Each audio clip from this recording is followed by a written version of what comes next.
Guys நம்ம cyan விக்ரமோட துருவ நட்சத்திரம் இந்த படத்துக்கான ஒரு அபிஷியலான அல்டிமேட் அப்டேட்டோட இப்ப வந்திருக்கேன். சோ இந்த துருவ நட்சத்திரம் படத்துக்கான அந்த அதிகாரப்பூர்வமான அட்டகாசமான அப்டேட் என்னன்னு சொல்லிட்டு பாக்கிறதுக்கு முன்னாடி நம்ம தமிழ் சினிமால இருந்து வர அப்டேட்ஸ அதிரடியா நம்ம சேனல்ல இறக்கிட்டு இருக்கோம். சோ சேனலை செக் பண்ணி பார்த்துட்டு புதுசா சப்ஸ்கிரைப் பண்ணிருங்க. துருவ நட்சத்திரம் கௌதம் மேனனோட இயக்கத்துல சியான் விக்ரம், ஐஸ்வர்யா ராஜேஷ், ரித்து வர்மா, ஜெயிலர் படத்தோட வில்லனான விநாயகன், சிம்ரன்லாம் முக்கியமான ரோல்ல வந்திருக்காங்க. ஒரு பக்காவான ஆக்ஷன் படமா இந்த துருவ நட்சத்திரம் படத்தை கௌதம் மேனன் 10 வருஷத்துக்கு முன்னாடி எடுத்தாரு. 2016ல இந்த படத்தை அபிஷியலா அனௌன்ஸ் பண்ணாங்க. அந்த டைம்ல தியேட்டரிக்கல்ல இந்த படம் வந்திருக்க வேண்டியது. ஆனா இப்ப 2026 கிட்டத்தட்ட 10 வருஷமா இந்த படம் ரிலீஸ் ஆகாம கிடக்கு. இந்த துருவ நட்சத்திரத்தை பார்க்க முடியலன்னு ஃபேன்ஸ் எல்லாம் வெறுத்தே போயிட்டாங்க.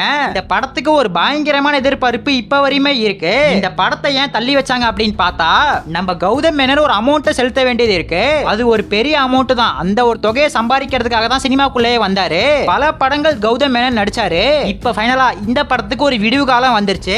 இப்ப இந்த துருவ நட்சத்திரம் படத்தை ரிலீஸ் பண்ண பர்மிஷன் கொடுத்துட்டாங்க. கோர்ட்ல தான் கேஸ் போயிட்டு இருந்துச்சு. ஜூன் 15க்குள்ள இறக்கி ஆகணுங்கிற ஒரு முடிவுல இருக்காங்க. ஜூன் மாசம் 15 வரையும் தான் டேட் கொடுத்திருக்காங்க. நேத்து மதியானமே இத அபிஷியலா கௌதம் மேனன் சொல்லிட்டாரு. ஆல் டெக்ஸ் கிளியர்னு ஒரு போஸ்டரும் இப்ப வந்திருக்கு. ஜட்ஜுக்கு ஒரு தேங்க்ஸ் சொல்ற மாதிரி ஒரு அறிக்கையை இப்ப விட்டுருக்காரு. இந்த துருவ நட்சத்திரத்தை பொறுத்தவரையும் பக்காவா தான் எடுத்திருக்காங்க. ஜிவிஎம் அதை நம்புறாரு. இப்ப இந்த படத்தை எப்பதான் ப்ரோ இறக்குவாங்க அப்படின்னு கேட்டா, ஜூன் 15க்குள்ள படத்தை ரிலீஸ் பண்ண அலோவ் பண்ணிருக்காங்க. சோ மே லாஸ்ட் வீக்குள்ள ஒரு பக்காவான டேட்டை புடிச்சு படத்தை இறக்க போறதா அப்டேட் வந்திருக்கு. ஜிவிஎம் இதுக்கு ஒரு பக்காவான பிளான் எடுத்து தான் இறக்குவாரு.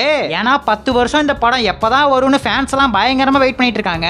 ஏற்கனவே இந்த படத்துக்கான ட்ரெய்லர் சாங்ஸ் எல்லாம் முன்னாடியே வந்துருச்சு. இப்ப படத்தை ரிலீஸ் பண்றது மட்டும் தான் ஒரே ஒரு வேலை. ஸ்டார்டிங்லேயே சொன்ன மாதிரி மே எண்ட்ல ஜூன் ஃபர்ஸ்ட் வீக்குள்ள இந்த படத்தை பயங்கரமா இறக்கிடுவாங்க. இதுக்கான அபிஷியல் அனௌன்ஸ்மெண்ட் ரொம்ப கூடிய சீக்கிரம் நம்ம எதிர்பார்க்கலாம். சியான் விக்ரமோட ரசிகர்கள் யாராச்சும் வீடியோ பார்த்துட்டு இருந்தீங்கன்னா ப்ளூ கலர் ஆட்ட கமெண்ட்ல தெரிவிக்க விட்டுட்டு அப்படியே மறக்காம நம்ம சேனல் சப்ஸ்கிரைப் பண்ணிருங்க.